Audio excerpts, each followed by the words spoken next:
When I returned to Paris, I was able to become an auditor libre, which means basically I didn't have to inscribe in a program. I could come and participate, and I signed up for seminars in psychology and in anthropology, and it was Lévi-Strauss's seminar at the Collège de France.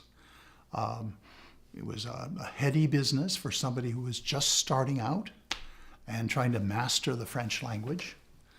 And around the table, and it was a fairly large group, but there was Pouillon on one hand and Godelier on the other, and Lévi-Strauss in the center. They were like one on the other side, and they were obviously struggling each time to get the interests of le maître, of the master.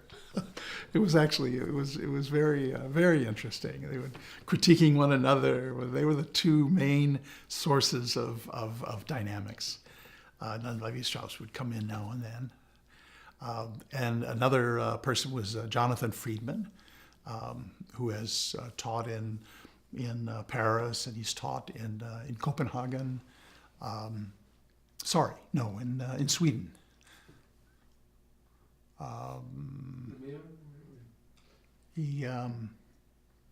Lund.